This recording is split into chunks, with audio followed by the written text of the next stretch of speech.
Learning portion control.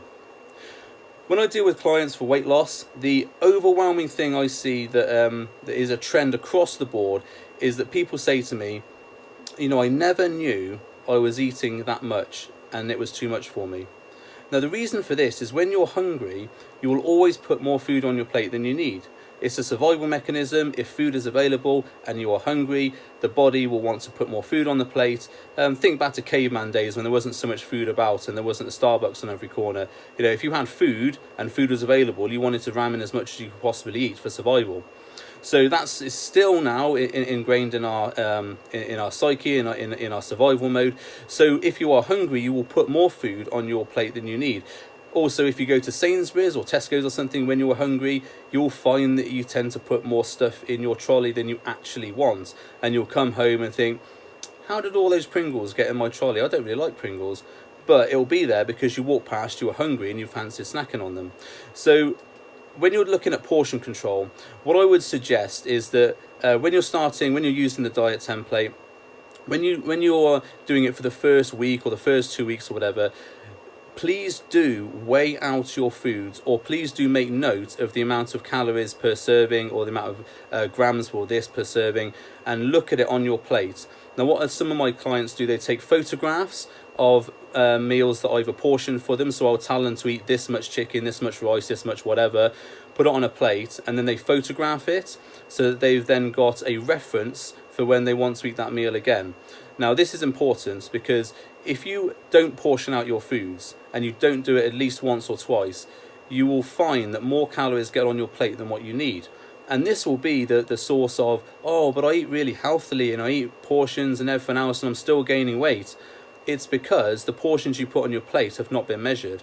And we all do it. It's very, very natural. So get some control into your portions.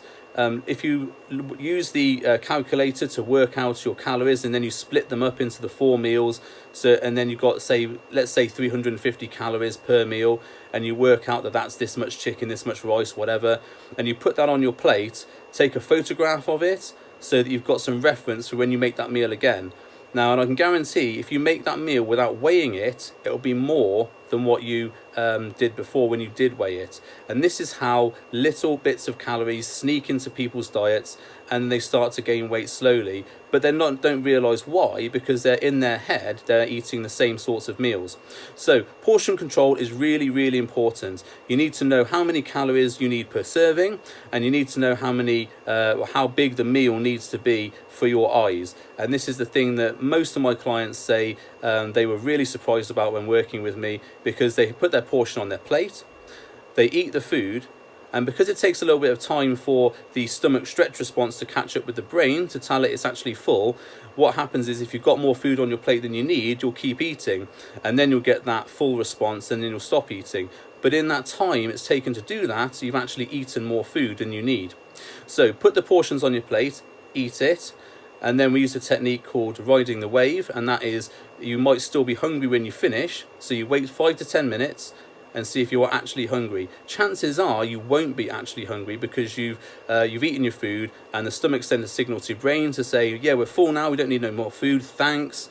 And then it's gone back and said, right, we won't need any more food. But if you've not finished your meal and then put the knife and fork down and wait until that sensation comes, you'll probably have continued eating if you had more food on your plate. So it's really important to do this, and these sort of mental coaching techniques are covered in another ebook that I've done about snacking.